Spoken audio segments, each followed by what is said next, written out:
Sa gitna ng isang madilim at nagyelong kagubatan, mabilis na tumatakbo ang isang pink ang buhok na lalaking nagngangalang Dota para iligtas ang kanyang sarili mula sa isang gutom na demonyo. Punong-puno ang paligid ng mga halimaw na ito, at ang mga sundalong ipinadala para puksain sila ay wala ng buhay at nakakalat na lamang sa madugong battlefield.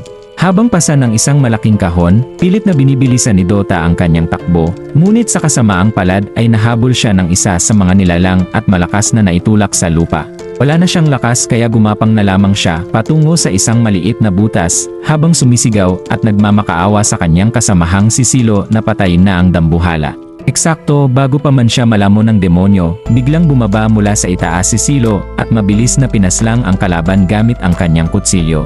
Sinubukan ni Silo na pakalmahin ang naghihirap na si Dota para pigilan ang malakas na pag-agos ng dugo nito. Ngunit dahil sa sobrang sakit ay nakiusap si Dota na tuluyan na lang siyang patayin dahil naniniwala siyang mabubuhay din naman siyang muli pagkatapos. Tumanggi si Silo dahil ayaw niyang pasanin ang bangkay ni Dota pabalik, kaya sinampal niya ito para magising sa katotohanan.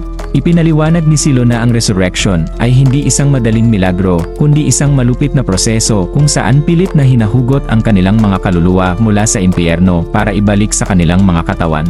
Ang prosesong ito ay may malalang epekto sa memorya at pagkatao ng isang sundalo, at nag-aalala si Silo na baka nakalimutan na ito ni Dota dahil sa rami ng beses na itong namatay. Nang kumalma na si Dota, kinuha ni Silo ang kanyang daga, pinainit ito, at idiniin sa sugat ni Dota para isara ang hiwa sa pamamagitan ng init. Napuno ang buong kagubatan ng malakas na tili ni Dota dahil sa hindi matatawarang hapdi. Nang tumigil na ang pagdurugo, naupo ang dalawa sa tabi ng apoy. Dito ibinalita ni Silo na ang hukbo ng mga demonyong tinatawag na Ada ay binubuo na ng mahigit 5,000 miyembro. Nagulat si Dota at tinanong kung paano silang dalawa lalaban sa ganoon karaming kalaban. Nilinaw ni Silo na hindi nila kailangang ubusin ang lahat.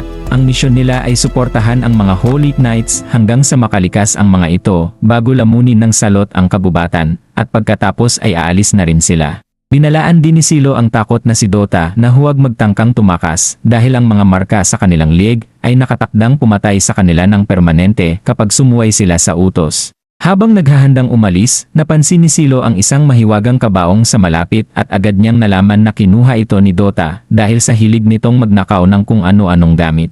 Inakala nilang mayaman na bangkay ang laman nito, ngunit laking gulat nila nang makita ang isang diyosa sa loob. Ipinaliwanag ni Silo na ang mga diyosa ay mga buhay na armas na ginawa noon para labanan ang Demon King, bagaman hindi niya inakalang magiging ganito kaganda ang isa sa kanila. Maya-maya pa ay umalingaw-ngaw ang tunog ng tambuli sa kagubatan, kaya agad silang tumingin mula sa tuktok ng bangin. Nakita nila sa ibaba ang mga Holy Knights na unti-unti nang nauubos ng mga Ada, at ang kanilang pinuno na lamang ang natitirang nakikipaglaban ng maayos. Dahil sa takot, iminungkahi ni Dota na magtago na lang sila, pero nakita ni Silo na may mga sundalo pang buhay. Nagdesisyon si Silo na tutulungan niyang makatakas ang mga kabalyero bago lumubog ang araw para tumaas ang tsansa ng tagumpay ng kanilang misyon. Sa sandaling iyon, biglang nagising ang diyosa at mahinahong lumapit sa kanila. Tinawag niya si Silo na kanyang nakatalagang kabalyero at nangakong tutulungan sila sa pakikipaglaban basta't pupurihin at hahaplusin siya sa ulo. Dahil sa paghahangad na ito ng atensyon, nakumpirma ni Silo na isa nga itong tunay na diyosa. Nagpakilala ang diyosa bilang si Teorita, isang guardian goddess na nagdadala ng milagro sa mga nangangailangan. Inabot niya ang kanyang kamay kay Silo at sinabing maaari itong magtiwala sa kanya dahil ang protektahan ito ang layunin ng kanyang buhay.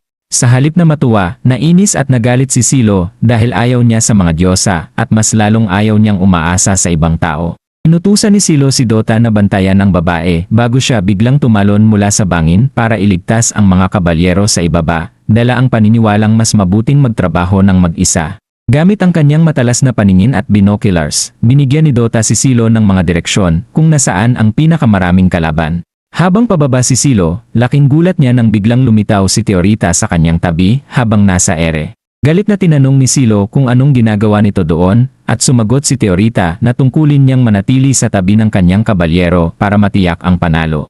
Dahil dito, mas lalong uminit ang ulo ni Silo. Pinaningas niya ang kanyang espada ng matinding init at ibinato ito sa isang Ada, na nagresulta sa isang malakas na pagsabog na yumanig sa buong lugar. Dahil sa ingay, nakuha ni Silo ang atensyon ng lahat ng demonyo palayo sa mga sundalo, gaya ng kanyang plano. Pinatago niya si Teorita sa isang puno habang buong tapang siyang sumugod sa gitna ng labanan, kahit na napakarami ng mga kalaban, at doon ay nagpakita siya ng kakaibang galing sa paglipol sa mga halimaw sa gitna ng mainit na engkwentro. Walang takot na hinarap ni Silo ang bawat demonyong nagtatangkang lumapit sa kanya. Hindi nagtagal, naglakas loob na ring sumabak si Dota sa labanan. Kahit noong una ay bakas ang takot sa kanyang mukha, nagawa niyang talunin ang isang kalaban ng mag-isa na ikinagulat niya mismo. Habang nangyayari ito, hirap naman si Teorita na sumabay sa bilis ng aksyon, kaya agad siyang napagod at mabilis na kinapos ng hininga habang umiikot sa battlefield. Habang patuloy sa pag-atake si Silo, bigla siyang natapyasan sa binti na naging dahilan para malantad siya sa panganib. Muntik na siyang malamon ng isang halimaw kung hindi lang siya nailigtas ni Dota gamit ang isang mabilis na tira ng magic. Nagpasalamat si Silo at agad na sumugod muli sa kumpol ng mga kalaban nang hindi man lang bumabagal. Nang sumapit ang gabi, tuluyan nang nalipol ang lahat ng mga halimaw, kaya nagtipon-tipon ang mga kabalyero sa paligid ng apoy para magpahinga. Si Silo naman, na halos maubos na ang lakas, ay naupo sa isang bato para bawiin ang kanyang hininga. Lumapit ang pinuno ng mga kabalyero para magpasalamat, ngunit nang mapansin nito ang marka sa leg ni Silo, biglang nagbago ang ihip ng hangin. Agad nitong binunot ang kanyang espada dahil napagtanto niyang isang condemned hero pala ang nagligtas sa kanila. Dahil sa takot na masira ang kanilang reputasyon, kung malalaman ng iba na isang tulad ni Silo ang tumulong sa kanila, naging agresibo ang mga kabalyero. Sinubukang mamagitan ni Teorita para ipagtanggol si Silo, pero agad siyang nakilala ng pinuno bilang isang diyosa, kaya naman pinigilan nila si Silo at tinanong kung paano ito nagkaroon ng ganoong klaseng kasama. Habang nagiging mas tensyonado ang sitwasyon at tila malapit nang magkaroon ng gulo, bigla silang naantala ng magsalita si Benetim sa pamamagitan ng kanilang communication seal. Ibinalita ni Benetim na lalong naging delikado ang sitwasyon dahil ang main force ng mga Holy Knights ay nagsimula ng sumugod patungo sa kuta ng mga demonyo. Nagulat si Silo sa narinig, lalo na nang dagdagan ni Benetim na ang mga sundalong nagtitipon sa kabubatan ay bumuo na ng depensa para harangin ang pag-abante ng salot. Galit na tinanong ni Silo kung sinong baliw ang nagbigay ng ganoong utos, pero nang makita niya ang mukha ng mga kabalyero, naintindihan niyang kusa nilang ginagawa ito dahil sa kanilang malalim na tiwala sa pamumuno ni Commander Kibia. Handa silang magbuwis ng buhay para sa pinaniniwalaan nilang mas mahalagang layunin. Sumingit muli si Benetim at ipinaliwanag na kapag namatay ang mahigit sa kalahati ng mga Holy Knights, ituturing na isang malaking kabiguan ang buong operasyon ng kanilang unit. Kapag nangyari iyon, hindi lang basta kamatayan ang parusa kay Silo, kahit buhayin pa siyang muli, susunugin siya sa stake bilang parusa sa pagkabigo. Dahil dito, naging seryoso ang mukha ni Silo at tinanong kung nasaan ang eksaktong lokasyon ng mga kabalyero. Mabilis na sinuri ni Benetim ang mapa at sinabing nasa tawiran sila ng Forcel River. Pagkarinig nito, hinarap ni Silo ang mga kabalyero at sinabing huwag na nilang balaking sumama sa main force dahil magiging sagabal lang sila. Pinayuhan niya ang mga ito na magtungo na lang sa timog at umurong dahil nagawa na niyang paatrasin ang mga halimaw na sumira sa kanilang unit noon. Kahit labag sa loob, tinanggap ng pinuno ng mga kabalyero na tama si Silo dahil wala na silang ibang pagpipilian. Tinanong niya si Silo kung balak ba talaga nitong bantayan ang kanilang pag-alis at walang pag-aalinlangang sumagot si Silo na gagawin niya ito. Inutusan niya si Dota na gabayan ang mga kabalyero sa safe na daan para hindi sila maubos. Mariing tumutol si Dota dahil iniisip niyang itinataya ni Silo ang sariling buhay para sa mga taong ito, pero iginiit ni Silo na kailangan itong gawin dahil kapag namatay ang mga kabalyero, tapos na rin silang dalawa. Samantala, sa bahagi ng Forcel River, nagsimula na ang madugong bakbakan habang papalapit ang mga halimaw at bagaman nagtagumpay ang mga sundalo sa unang bugso ng laban gamit ang kanilang mga formation, mabilis na lumalala ang sitwasyon para sa kanila. Lalong naging kritikal ang sitwasyon sa gitna ng labanan nang biglang lumitaw ang isang dambuhalang troll mula sa panig ng mga kalaban. Para mapabagsak ang higante, mabilis na ginamit ng mga kabalyero ang kanilang malaking lightning staff para patamaan ito ng kuryente. Mula sa malayo, pinagmamasdan ni Silo ang bakbakan at napansin ng ating bida na hindi pamilyar ang mga sagisag at unipormeng suot ng mga sundalo sa ibaba. Dahil dito, naniniwala si Dota na wala silang dahilan para makialam pa sa puntong iyon. Ngunit habang tumatagal, nakikita ni Silo na unti-unti nang nilalamon ng dami ng mga demonyo ang puwersa ng mga sundalo. Binalak niyang yayain si Dota na bumaba para tumulong, pero laking gulat niya nang makitang wala na ito sa kanyang tabi at nag-iwan na lang ng isang maikling sulat. Nakasulat doon na mauna na si Silo sa gusto nitong gawin dahil mas pinili ni Dota na unahin ang pagnanakaw ng mga mahahalagang gamit mula sa mga kabalyero. Galit na nagitngit ang mga ngipin ni Silo at isinumpa sa sarili na papatayin niya si Dota kapag nahuli niya ito. Hindi pa humuhupa ang inis ni Silo nang may mapansin siyang isang malaking kumpol ng mga ada na tahimik na lumilipad sa ere para sorpresahin at i-ambush ang hukbo ni Commander Kibiya mula sa gilid. Agad niyang inactivate ang kanyang flight seal at mabilis na lumipad patungo sa mga halimaw para harangin ang mga ito. Gamit ang kanyang mga magic knives, isa-isang pinabagsak ni Silo ang mga demonyo nang walang pag-aalinlangan hanggang sa maubos niya ang buong enjambre ng mag-isa. Pagkatapos ng bakbakan, lumapit si Commander Kibiya sakay ng kanyang kabayo at tinanong kung sino siya at anong ginagawa niya sa lugar na yon. Bago pa makasagot si Silo, biglang sumulpot si Teorita at malakas na pinagalitan si Silo dahil sa pag-iwan sa kanya. Nakilala agad ni Kibiya na isang diyosa si Teorita, na lalong nagpataas ng kuryosidad niya tungkol sa pagkatao ni Silo. Walang pakialam na itinulak ni Silo si Teorita sa harap at sinabi kay Kibiya na wala pa silang formal na kontrata, kaya pwede na nilang kunin ang diyosa kung gusto nila. Pero dahil napamahal na si Teorita kay Silo, tumanggi itong humiwalay sa kanya. Dahil hindi kontento si Kibiya sa mga sagot ni Silo, hiningi niya ang buong paliwanag kung ano ang nangyayari. Sa halip na sumagot ng mahaba, itinuro ni Silo ang papalapit na banta ng Demon King na kitang-kita na mula sa malayo. Biglang sumugod ang isang bagong grupo ng mga demonyo patungo sa kanila, kaya dahil sa sobrang takot, nagpaputok agad ng mga kanyon ang mga sundalo kahit wala pang utos mula kay Kibiya. Ngunit walang silbi ang kanilang mga tira dahil gumamit ang Demon King ng isang malakas na force field para lihisin ang mga bala. Napagtanto ni Silo na kailangan nilang lumaban ng malapitan, kaya tinanong niya si Kibiya kung may dala silang battering ram o catapult, pero sinabi ni Kibiya na wala pa ang mga ito dahil inihahanda pa sa kapital. Binalak ni Kibiya na magpadala pa ng mas maraming unit sa frontline, pero pinigilan siya ni Silo dahil naniniwala itong magiging sayang lang ang buhay ng mga tao at masisira lang ang lupa sa ganoong klaseng desisyon.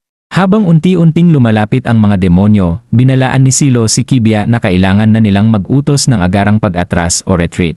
Alam ni Kibiya sa kanyang sarili na ito ang pinakalohikal na gawin, pero dahil sa kanyang pride, tinanggihan niya ang payo ni Silo at pinanatili ang kanyang mga sundalo sa frontline. Handa siyang mamatay kasama ang kanyang mga tauhan alang-alang sa kanilang karangalan.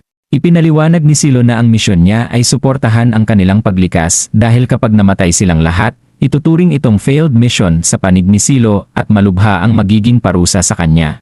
Doon nalaman ni Kibiya na si Silo ay isang condemned hero at buong lamig niyang sinabi na wala siyang pakialam sa kapalaran ng mga kriminal na tulad nito na hindi man lang karapat-dapat mamatay ng may dangal. Para kay Kibiya, mas mahalaga ang mamatay sa ngalan ng honor kaysa ang umurong sa laban. Ngunit naputol ang kanilang pagtatalo nang biglang may umatake kay Kibiya, buti na lang at mabilis siyang nakailad. Pagtingala niya, nakita niya ang isang dambuhalang insekto na demonyo na nagsimulang magpakawala ng mga itlog sa battlefield. Sa sandaling tumama ang mga itlog sa lupa, agad itong napipisa at ang mga lumalabas na nilalang ay sinisimulang lamunin ng buhay ang mga sundalo. Habang palibot naman ang pag-atake ng iba pang mga halimaw na nagpaharap sa kanila sa isang malaking sakuna, nagpatuloy. Ang tensyon sa battlefield habang sumisigaw ng utos si Commander Kibiya sa kanyang mga tauhan na huwag umurong anuman ang mangyari. Kitang-kita na sagad na ang lakas ng mga sundalo, at sa gitna ng kaguluhan, isang dambuhalang bear troll ang sumugod para direktang atakihin si Kibiya. Sa huling segundo, mabilis na nakialam si Silo at naghagis ng mga explosive sa likod ng troll para maantala ito. Agad siyang lumapit at itinuon ang kanyang mga kutsilyo sa likod ng halimaw, ngunit laking gulat niya nang biglang mabasag at magkapira-piraso ang kanyang mga sandata sa loob ng matigas na katawan nito. Napilitang umatras si Silo pabalik kina Kibiya at binalaan sila na hindi sapat ang mga normal na atake laban sa mga troll. Kailangan nila ng mas matinding puwersa para mapabagsak ito.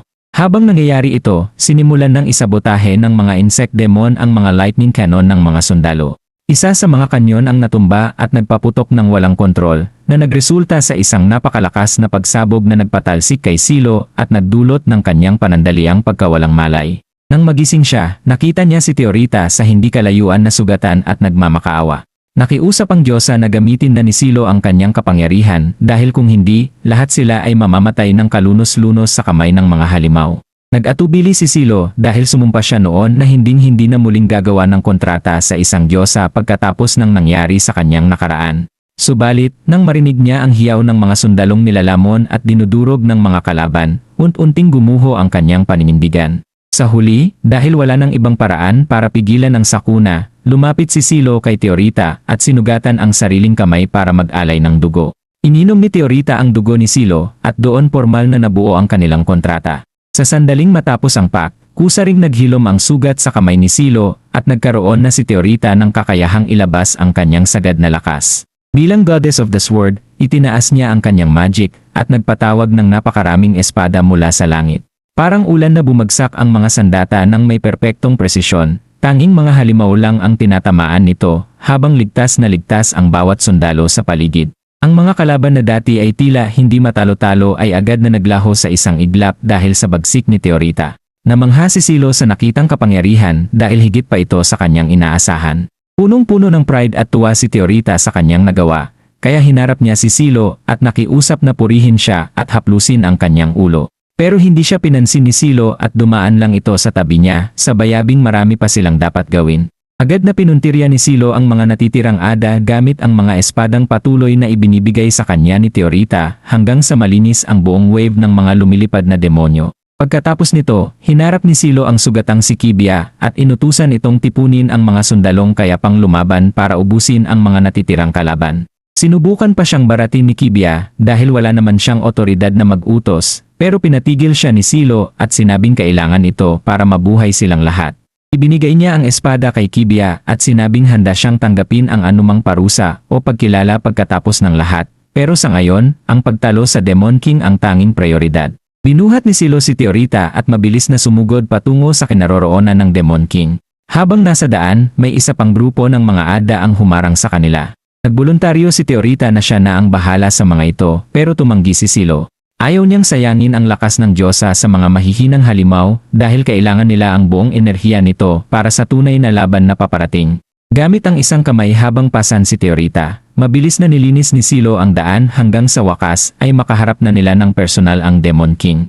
Naniniwala si Teorita na ito na ang tamang pagkakataon para kontrolin ang laban dahil pangarap niya sa buong buhay niya ang mapatumba ang pinuno ng mga demonyo.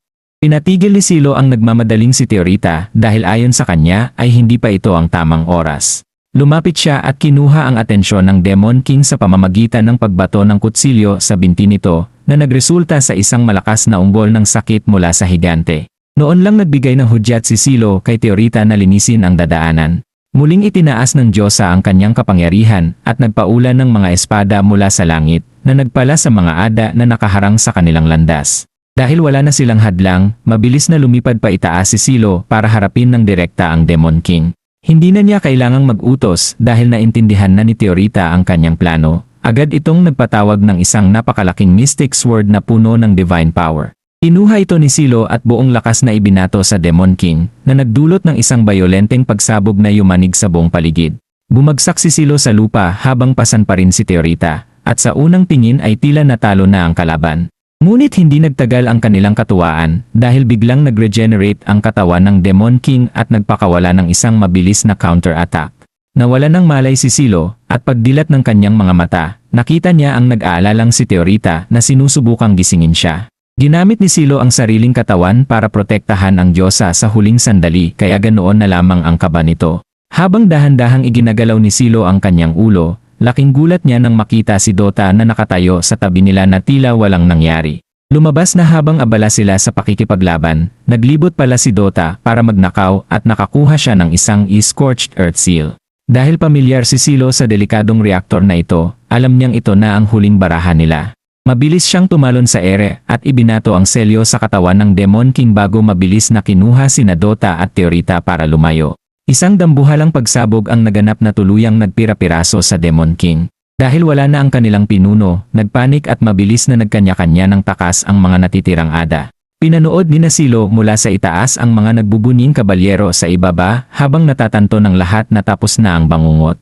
Maraming beses na nakatalo ng Demon King si Silo, pero ito ang unang pagkakataon na nakakita siya ng isa na natalo sa ganoong kakatwang paraan, at alam niyang utang nila ito sa pagiging magnanakaw ni Dota. Binalak ni Silo na ilibre ng alak si Dota mamaya bilang pasasalamat. Samantala, hindi pa rin tumitigil si Teorita sa paghingi ng atensyon at papuri. Noong balak na sanang haplusin ni Silo ang ulo nito, biglang bumalik ang mga masakit na alaala ng dati niyang Diyosang nakontrata. Naantala ang sandaling iyon nang sumulpot si Commander Kibia at sinabing malaki ang problema ni Silo. Inakusahan siya nito ng pagnanakaw ng isang Diyosa, pagkuha ng selyo ng walang pahintulot, at pag-atake sa Demon King ng sarili lang ang sinusunod. Hindi na nakipagtalo si Silo at tinanggap na lang ang parusa, pero agad siyang ipinagtanggol ni Teorita. Sinabi ng Diyosa na tadhana ang naglapit sa kanila dahil si Silo lang ang tanging knight na kayang tumanggap sa kanyang buong lakas. Dahil dito, ipinagtapat ni Kibia kay Teorita ang madilim na nakaraan ni Silo na siya ay isang condemned hero dahil sa pagpatay sa dati niyang goddess na si Sinerva. Nagbalik ang eksena sa nakaraan noong hinahatulan si Silo sa korte. Pilit niyang ipinaliwanag na si Sinerva ay naging obses sa papuri at pilit na lumampas sa kanyang limitasyon hanggang sa mawalan ito ng lakas. Sinabi ni Silo na pinatay niya ang Diyosa para iligtas ito sa mas malalang kapalaran dahil ang mga Diyosang nawawalan ng power ay kinakain ng Demon Plague at nagiging mga walang isip na halimaw o maging bagong Demon King. Sinabi ni Silo na mismo si Sinerva ang nagbigay ng pahintulot na tapusin ang kanyang buhay dahil nararamdaman na nito ang korupsyon sa kanyang katawan. Ngunit hindi naniwala ang korte at itinuring lang siyang isang mapanganib na mamamatay tao dahil wala pa raw naiulat na kaso ng corrupt goddess. Pinagtulungan siyang bugbugin ng mga gwardiya sa harap ng hukom at doon napagtanto ni Silo na ang paglilitis na iyon ay isang setup lang. Habang binabasa ang kanyang sentensya bilang condemned hero, tahimik na sumumpa si Silo na hahanapin niya ang lahat ng taong nagdiin sa kanya at sa kanyang mga kasamahan at hinding-hindi niya sila ititira ng buhay. Dito nagtatapos ang unang bahagi ng kwento matapos ang lahat ng kaguluhan. Dito na muna nagtatapos ang unang bahagi ng kwento ni Silo at ng kanyang mga kasama. Kung nais niyong malaman ang susunod na mangyayari sa madilim na tadhana ng ating bida, huwag kalimutang panoorin ang susunod na video na makikita nyo sa screen.